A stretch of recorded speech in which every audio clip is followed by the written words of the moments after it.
Welcome home Pedias, ketemu lagi dengan Kanidia. Ya, Kanidia balik lagi nih di section pembahasan soal KSN untuk soal KSNP Ekonomi 2020 ya. Langsung aja kita baca soalnya. Oh, by the way, kali ini kita akan membahas soal nomor 4 sampai nomor 7 ya. Nah, nomor 4 dulu.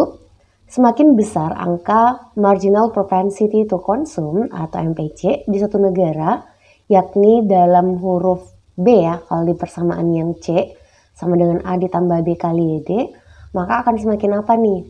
Apakah A, besar pula angka MPS-nya, B, besar angka multipliernya, C, makmur penduduk negara yang bersangkutan, D, merata distribusi pendapatan nasional, atau yang E, defisit neraca perdagangan negaranya. Ya, jadi poin yang di nomor 4 ini kita cuma dikasih tahu kalau katanya kenapa ya si MPC-nya itu kalau dia semakin besar, efeknya apa nih? Ya pastinya ada beberapa hal yang bisa kita simpulkan. Yang pertama MPC dan MPS, bukan MPS yang besar ya, harus fokus di soal itu. Yang besar adalah MPC-nya. Nah kalau MPC besar, berarti kita bisa sebut bahwa nanti akan menghasilkan MPS yang kecil ya. Karena mereka punya kaitan kalau dijumlahkan nilainya 1. Secara umum mereka berbanding terbalik ya.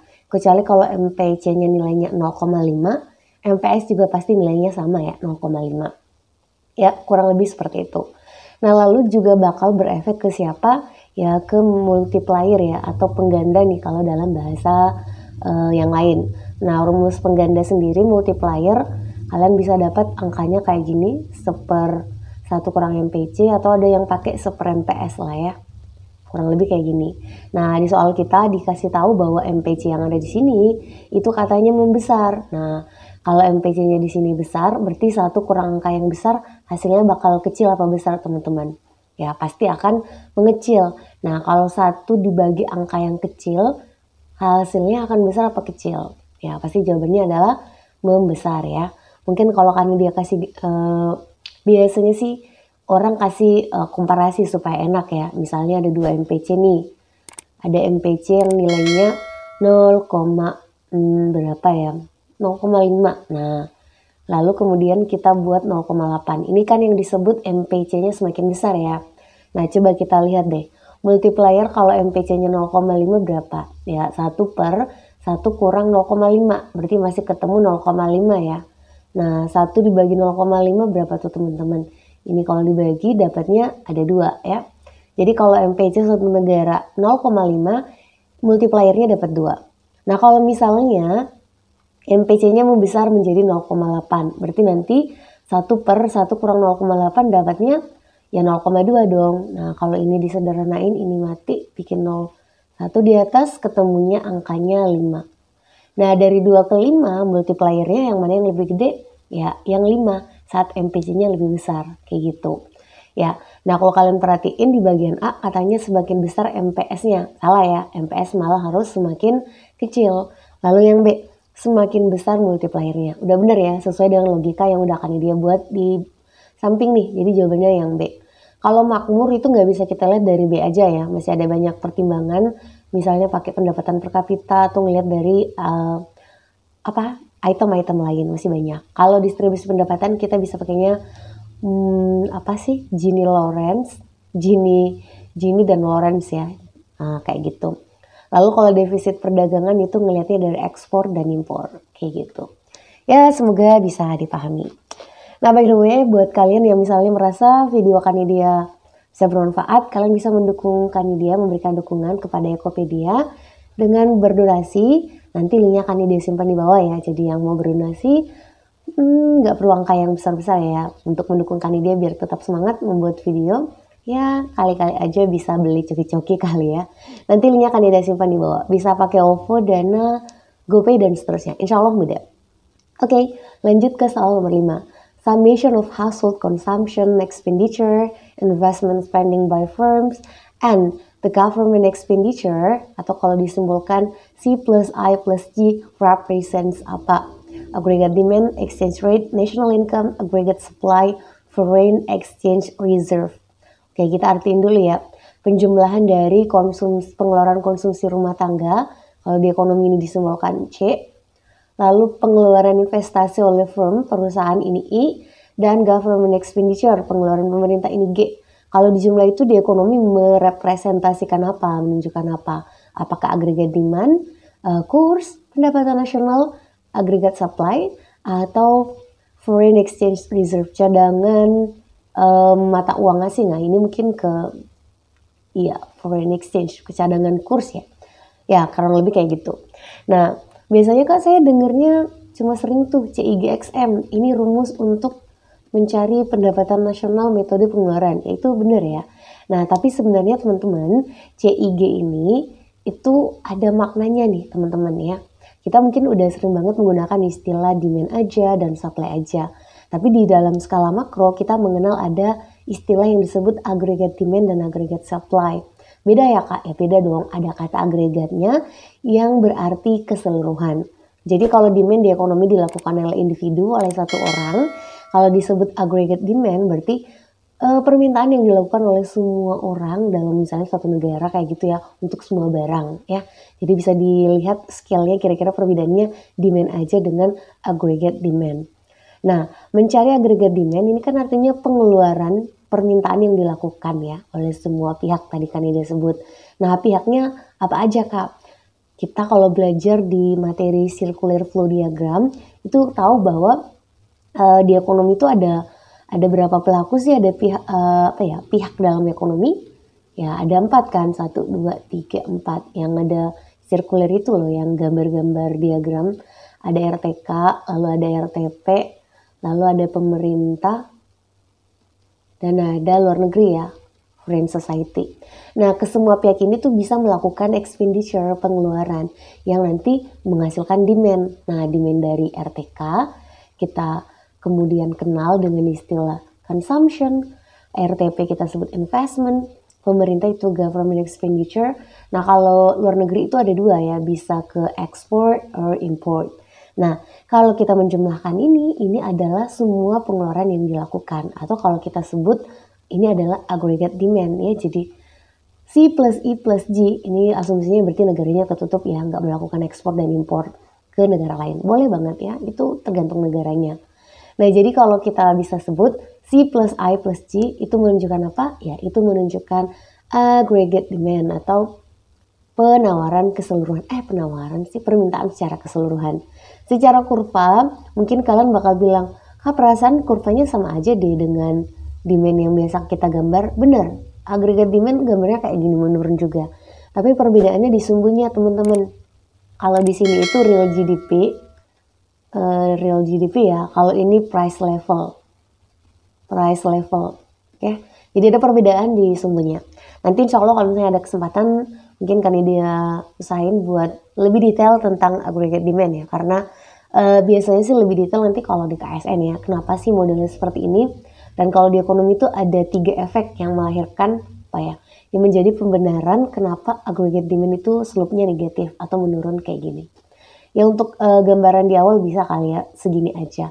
Tapi kalau kalian udah expert, udah jauh banget paham ya, itu lebih mantap lagi. Okay, move on to the next question.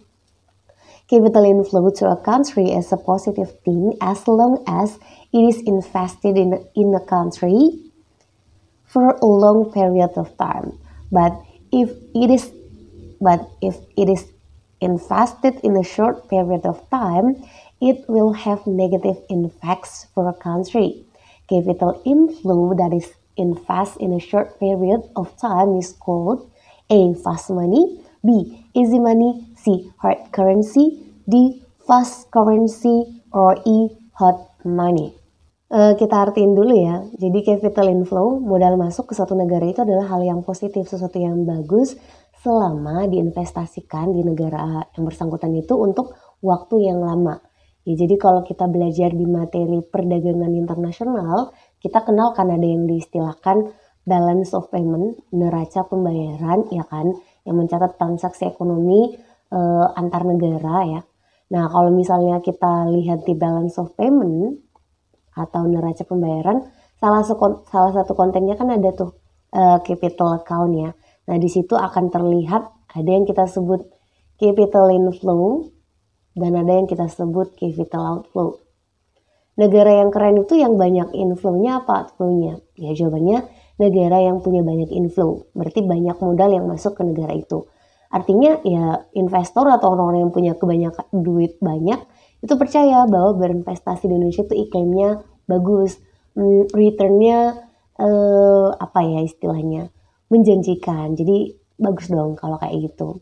Nah, tapi si capital inflow ini jangan juga baru diinvestasikan sebentar langsung out dari negara. Itu kan bahaya ya. Jadi, if it invested in a short period of time, kalau diinvestasikan sebentar aja itu bakal ngefek ke negara secara negatif. Ya bayangin ya kalau misalnya kita udah membuat investasi tapi ternyata dananya udah keluar. Pasti berefek pada perencanaan kayak gitu ya. Dan juga paling ngefek nanti ke kurs kita. Kalau misalnya capital inflow terlalu cepat keluar ya, itu bakal berpengaruh nanti ke kurs kita yang bisa terjadi nanti akan depresiasi ya, melemah mata uang kita dan itu a bad thing ya. Semoga nggak kejadian. Nah, apa sih istilahnya kalau ada capital inflow yang super labil ya, cuma mungkin sebulan 2 bulan aja ya. Itu namanya kalau di ekonomi adalah hot money. Jadi bukan uang panas ya teman-teman ya. Uang yang baru muncul ya dan langsung keluar. Misalnya kayak ya ada banyak faktor lah ya, mungkin karena dianggap tidak menjamin atau kayak mungkin kayak sekarang lagi pandemi ya dianggap kayaknya lebih baik simpan dananya di negeri sendiri mungkin kayak gitu. Nah di sini mungkin ada beberapa istilah yang perlu kan dia jelasin. Kita ada istilah hard currency dan soft currency ya di ekonomi. Currency itu mata uang yang keras ya kak, bukan fisiknya yang keras ya teman-teman ya. Mata uang yang hard itu di ekonomi adalah mata uang yang volume penggunaannya dalam transaksi inter itu banyak ya. Pasti kalau kita sebut, kalau ada pertanyaan, coba sebutkan mata uang yang sering digunakan. Nah kita udah mikir-mikir nih, kayaknya dolar Amerika kak, oke, euro, Japan yen atau Singapura dolar mungkin ya. Itu kalau misalnya volume penggunaannya banyak, berarti dia kategori hard currency. Lalu Indonesia tercinta yang punya rupiah gimana dong kak? Kita namanya kalau di ekonomi adalah soft currency ya, bukan fast ya. Adanya kalau di ekonomi, adanya soft currency ya, jadi mata uang yang bukan lembek atau lembut gitu ya, bukan ya. Penggunaannya jarang ya. Lalu kita ada istilah easy money.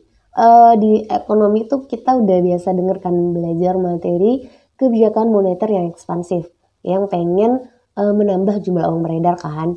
Nah salah satu caranya biasanya dengan memberikan suku bunga yang rendah, mungkin kalau ada kredit dipermudah. Nah jadi easy money itu adalah uang yang mudah kita dapatkan kalau kita minjam ke bank ya, karena memang goalnya yaitu pemerintah pengen menambah uang beredar di masyarakat. Biasanya kan kalau mungkin mau minjem dianggap sangat sulit atau banyak syarat-syaratnya. Nah kalau misalnya easy money berarti dari segi mendapatkannya itu lebih mudah. Seperti itu. Oke, kita ke soal terakhir. Distribution of national income in a country among its population will be worse if, nah kita artiin ini dulu, jadi distribusi pendapatan nasional di suatu negara dalam di antara populasinya ya, among ya, kurang lebih kayak gitu, itu akan memburuk kalau apa? Ya, jadi pertanyaannya distribusi pendapatan nasional suatu negara itu akan memburuk kalau apa? Nah, kita gedein dulu. If the Gini ratio of the country gets smaller, the Lorentz curve is more curvature, Lorentz curve is more linear, population gets smaller, population get larger. Ya jadi tadi inti pertanyaannya adalah si distribution of income itu menjadi worse, menjadi semakin memburuk. Nah itu dilihat dari mana? Tadi udah akan dia kasih spoiler dikit di soal sebelumnya ya. Kita ada 2 indikator yang sangat terkenal ya. Ada yang kita sebut sebagai Lorentz curve dan ada yang kita sebut Gini ratio, Gini index, boleh lah ya, terserah. Nah kalau gambar Lorentz curve kan dia udah pernah buat videonya, kalian bisa nanti cek di playlist makro ya, udah detail banget cara membuatnya sampai cara menganalisisnya ya, sampai kenapa bisa kita punya kesimpulan oh kalau gambarnya semakin menjauh kok bisa ya kita langsung bilang ini jelek atau enggak. Itu ada alasannya, nanti tonton videonya, ntar ini akan disimpan di description box deh. Nah, jadi kalau Lorentz curve kita biasanya gambarnya kayak gini ya, dalam sebuah kotak. Kalau nggak mau pakai kotak juga boleh sebenarnya. Yang dua ini hilang boleh, nggak apa-apa pakai yang biasa aja. Intinya punya ini ya, eh, ya yang harus diperhatikan adalah yang di sini itu persentase kumulatif untuk population ya, untuk penduduknya. Ini yang bikin orang biasanya salah paham menganalisisnya ya, dari kata persentase kumulatif ya. Apa sih nih pendapatan ya, income. Ya pokoknya kalau kalian mau pelajari dengan baik gimana cara membaca Lorentz curve, nah tonton video Kanida, udah sangat jelas cara membuat sampai cara menganalisis. Ya intinya di ekonomi kita mengatakan bahwa Lorentz curve itu kan bisa banyak versi ya, misalnya Kanida buat yang hijau, lalu Kanida buat lagi yang biru nih, macam nih. Ada negara A yang hijau, negara B yang biru. Yang mana yang lebih bagus? Jawabannya yang hijau ya. Pokoknya semakin mendekati garis yang warna putih ini, atau kalau kita di ekonomi biasanya disebut ini garis diagonal ya.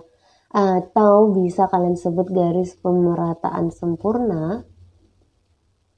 Nah, semakin mendekati itu semakin baik. Jadi kalau misalnya yang the best one, ya seharusnya dia udah berbentuk linear ya, udah berhimpit dengan garis diagonal ya, kayak gitu. Nah, tapi kan ini masih getting worse or not ya. Intinya kalau dia worse, dia menjauh dari garis diagonal, garis pemerataan sempurna. Kalau bahasa kerennya dia curvature, semakin melengkung. Ya, kayak gitu. While kalau kita ngomong Gini ratio or Gini index, itu sebenarnya bisa dilihat dari data yang ini ya, Lorentz curve. Jadi kita nggak bisa menentukan Gini ratio suatu negara kalau kita nggak punya data Lorentz curve-nya. Nah, tapi Gini ratio lebih ke perhitungan luas wilayah, apa sih namanya, Lorentz curve. Dilihatnya dari sini nih. Misalnya tadi yang negara A yang hijau, luas wilayah Lorentz-nya itu dari sini nih. Antara yang garis putih dengan garis hijau punya si negara A. Kita compare aja luas yang diarsir ini antara dua ini lalu dengan segitiga yang misalnya ini kan dia sebut segitiga A, B, C. Ya, dan alhamdulillah kan dia juga udah buat video tentang cara menghitung Gini ratio. Itu lumayan bisa membuat kalian tahu ya, oh gimana cara perhitungannya. Kita kan biasanya di ekonomi udah tahu aja langsung ya. Intinya Gini ratio itu nilainya 0 sampai 1. Semakin dekat 0 semakin bagus, semakin dekat 1 semakin worse. Nah, tapi kalau mau tahu gimana sih sebenarnya pembenarannya atau alasannya, udah akan dia buatin. Insya Allah sudah sangat lengkap dan bisa membuat kita paham kenapa kita harus berkesimpulan seperti itu. Ya, kurang lebih seperti itu ya. Jadi kalau misalnya, ya kayaknya udah bisa dijawab lah soalnya ya. Jadi bagian A, Gini ratio satu negara menjadi semakin smaller. Ini bukan worse, ini menjadi better ya, jadi lebih baik. Nah, ini bagus malah.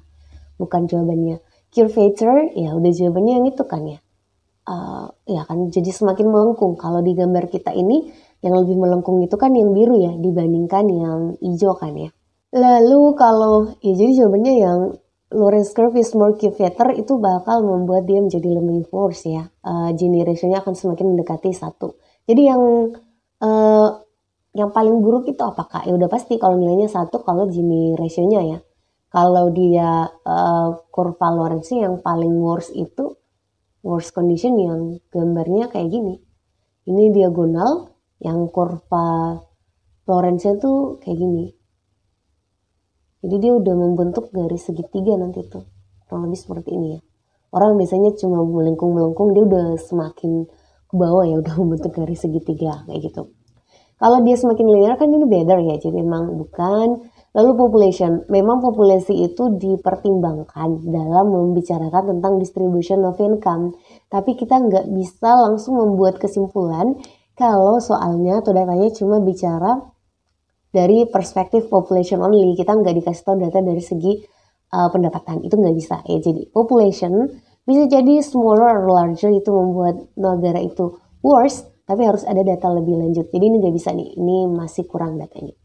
Ya, jadi udah jelas jawabannya emang harus yang B. The Lorentz curve is more curvature. Ya itu aja mungkin yang bisa Kanida sampaikan. Kanida mengucapkan mungkin 2 hari lagi ya insya Allah akan ada perayaan, salah satu raya besar bagi kita umat Islam. Ya Kanida ucapin selamat merayakan Hari Raya Idul Adha. Selamat berkurban yang buat berkurban, dan ya kalau bisa nggak usah terlalu banyak interaksi dulu, di rumah aja supaya COVID bisa segera berkurang dan semoga ya Allah segera hilang dari peredaran. Amin. Dan kalau kalian merasa video-video ke video itu sangat bermanfaat dan mau mendukung Kanidia, boleh nanti kalian memberikan donasi dan dukungan di sini. Nanti linknya Kanidia simpan di description box juga. Thank you semua, sehat selalu dan jangan lupa bersyukur. Alhamdulillah. Sampai jumpa di video Kanidia yang lain. Assalamualaikum.